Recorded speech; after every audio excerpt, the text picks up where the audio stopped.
오늘은 갈라디아서 강의 얼마만큼 사랑하실까라는 제목으로 말씀을 나누겠습니다. 연인들끼리 하는 닭살 돋는 말 가운데 당신은 나를 얼마나 사랑해? 라는 질문이 있습니다. 그러면 상대방은 하늘만큼 땅만큼과 같은 식으로 대답을 하죠. 우리는 오늘 이 질문을 하나님의 사랑에 대해 한번 해보려고 합니다. 하나님은 우리를 얼마나 사랑하실까요? 바울은 이 질문에 대해 아브라함, 모세, 그리고 예수님 이 세 남자의 이야기를 통해서 우리에게 대답을 주려 하고 있습니다. 먼저 본문의 내용을 잠시 보면 바울은 율법의 준수가 구원에 꼭 필요하다고 주장하는 유대주의자들을 향해서 율법이 하나님의 약속을 폐하지 않는다고 주장합니다. 15절에서 18절 말씀을 보시죠. 형제자매 여러분, 나는 사람의 관례를 예로 들어서 말하겠습니다. 어떤 사람이 적법하게 유언을 작성해 놓으면 아무도 그것을 무효로 하거나 거기에다가 어떤 것을 덧붙일 수 없습니다. 근데 하나님께서 아브라함과 그 후손에게 약속을 말씀하실 때 마치 여러 사람을 가리키는 것처럼 후손들에게라고 말씀하시지 않고 단 한 사람을 가리키는 뜻으로 너의 후손에게라고 말씀하셨습니다. 그 한 사람은 그리스도이십니다. 내가 말하려는 것은 이것입니다. 하나님께서 이미 맺으신 언약을 430년 뒤에 생긴 율법이 이를 무효로 하여 그 약속을 폐하지 못합니다. 그 유업이 율법에서 난 것이면 그것은 절대로 약속에서 난 것이 아닙니다. 그러나 하나님께서는 약속을 통하여 아브라함에게 유업을 거저 주셨습니다. 여기에 바울의 포인트는 이것입니다. 사람이 적법하게 만든 유언장도 그 후에 변경할 수 없다면 어떻게 하나님께서 오래전에 하신 약속을 수정하거나 취소할 수 있겠는가라는 것입니다. 그럴 수는 없습니다.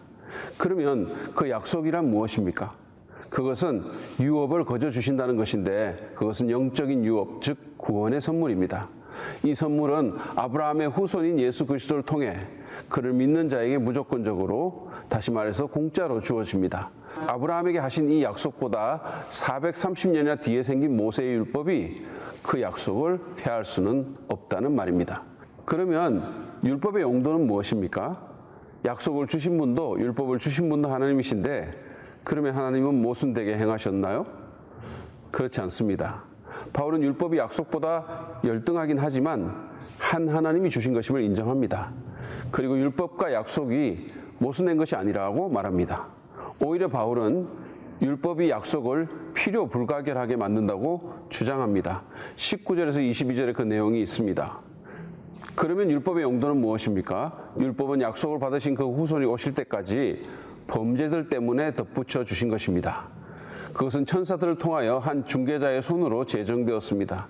그런데 그 중개자는 한쪽에만 속한 것이 아닙니다. 그러나 하나님은 한 분이십니다. 그렇다면 율법과 하나님의 약속과는 반대되는 것입니까? 그렇지 않습니다.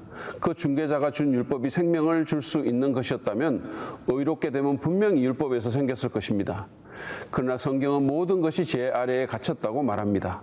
그것은 약속하신 것을 예수 그리스도를 믿는 믿음에 근거하여 믿는 사람들에게 주시려고 한 것입니다. 이 본문에 나오는 그 후손은 바로 예수 그리스도이시고 중개자는 모세입니다. 이 말씀의 포인트를 요약하자면 이렇습니다. 첫째, 율법을 주신 하나님과 약속을 주신 하나님은 한 하나님이십니다. 둘째, 율법은 약속보다 열등합니다. 왜냐하면 약속은 하나님께서 아브라함에게 직접 주셨는데 율법은 천사들을 통해 중개자 즉 모세에게 주어졌기 때문입니다. 세 번째로, 그러나 율법과 약속은 서로 모순되지 않습니다. 단지 그 역할이 다를 뿐입니다. 넷째, 율법은 우리를 살리기 위해 주어진 것이 아닙니다. 아무도 율법을 지켜 구원받지 못합니다. 다섯째, 그러면 율법의 역할은 무엇입니까? 두 가지인데 먼저 하나는 죄를 드러내는 것입니다. 우리의 죄가 하나님의 거룩한 법의 위반임을 보여주는 것이죠. 여섯째, 율법의 또 다른 역할은 우리가 하나님을 온전히 순종할 수 없음을 깨닫게 해서 믿음으로 말미암는 구원의 약속으로 우리를 몰고 가는 것입니다. 하나님의 높은 기준을 율법을 통해서 제시해서 우리를 절망하게 만들고 대안을 찾게 만드는 것이죠. 그래서 예수 그리스도를 바라보게 만드는 것입니다. 그런 면에서 보면 율법은 실제로 하나님의 사랑과 은혜의 표현이라고 할 수 있습니다. 우리로 하여금 아브라함에게 주신 약속의 성취자이신 예수님을 찾게 만드니 말입니다. 이것이 본문의 내용입니다. 이 본문이 하나님의 사랑에 대해 우리에게 가르쳐주는 것은 무엇일까요? 하나님은 얼마만큼 우리를 사랑하십니까? 첫째로 하나님은 우리의 유익을 위해서 우리를 상처 주실 만큼 사랑하십니다. 여러분, 진짜 사랑하는 사람은 듣기 좋은 말만 하지 않습니다. 오히려 때로 듣기 싫은 말도 하고 상처도 줍니다. 왜냐하면 그의 궁극적인 유익을 원하기 때문이죠. 백화점 같은 데서 아가씨들이 만면의 미소를 띠고 손을 흔들며 고객님 사랑합니다 라고 말하는 것을 볼 때가 있습니다. 근데 그들이 정말로 나를 사랑한다고 생각합니까? 그렇지 않죠. 오히려 때로 인상 쓰고 머리를 쥐어박고 정신 좀 차리라고 말하는 부모님이나 또는 아내가 훨씬 더 우리를 사랑합니다. 우리도 다른 자녀들에게는 싫은 소리 안 해도 우리 자녀에게는 하지 않습니까? 야단도 치고 훈육도 합니다. 왜 그럴까요? 사랑하니까요. 그 아이의 유익을 위해 그 아이가 상처라고 생각할 만한 일도 하게 되는 겁니다. 하나님은 우리를 정말 사랑하십니다. 그래서 듣기 좋은 소리만 하시지 않습니다. 우리의 추한 실상을 노출시키고 우리의 영혼을 괴롭히십니다. 율법을 통해서 우리의 그럴듯한 모습을 제거해버리고 우리가 얼마나 죄악되고 반역적이며 얼마나 비참한 상태에 있는지를 드러내시는 것입니다. 그래서 어떻게든 예수 그리스도의 복음으로 우리를 몰아가시는 것이죠. 사실 우리는 자신의 죄인됨과 영적인 비참함과 그로 인한 심판을 제대로 인식하지 않으면 복음으로 잘 나아가지조차 않습니다. 병이 있는 줄 모르는 사람이 의사의 말을 무시하거나 의사에게 가지 않는 것 같은 이치죠. 교회 다니면서 복음을 제대로 깨닫지 못하고 구원의 확신이 없는 많은 사람들의 문제가 뭔지 아십니까? 자신의 영적 상태를 잘 모르고 죄와 심판의 심각함을 인식하지 못하는 것입니다. 물론 죄인이 심판이니 하는 말은 듣기 좋은 말이 아닙니다. 그러나 하나님은 우리를 너무 사랑하시기에 우리의 궁극적인 유익을 위해 우리를 상처 주실 만큼 우리를 사랑하십니다. 이런 맥락에서 우리는 우리에게 일어나는 좋지 않은 일들도 하나님의 터프한 사랑으로 이해할 수 있습니다. 모든 일이 잘 되기만 하면 우리는 하나님을 잘 찾지 않기 때문에 때로 고난을 허용하시는 것입니다. 질병과 사고와 위기를 통해 우리를 절망하게 만들고 구원을 갈망하며 하나님의 얼굴을 구하게 하는 것이죠. 여러분 기억합시다. 하나님은 우리의 궁극적인 유익을 위해 우리의 일시적인 상처를 견딜 만큼 우리를 사랑하십니다. 두 번째로 오늘 본문은 하나님은 우리의 구원을 위해 오랫동안 그 선물을 준비하실 만큼 우리를 사랑하심을 가르쳐 줍니다. 하나님이 우리를 얼마나 사랑하시는가를 알게 해주는 또 하나의 사실은 바로 우리 하나님께서 우리에게 구원이라는 선물을 주기 위해 얼마나 오래 준비하셨는가 하는 것입니다. 오늘 본문에서 바울은 8개의 짧은 구절을 통해 아브라함에서 예수님에 이르는 2000년의 세월을 넘나듭니다. 바울은 예수 그리스도를 통한 구원이 그냥 즉흥적인 것이 아니라 아주 오래전부터 치밀하게 준비되고 진행되어 온 것임을 아브라함, 모세, 예수님이라는 구원 역사의 대표적인 인물을 통해 말하고 있습니다. 여러분 생각해 보십시오.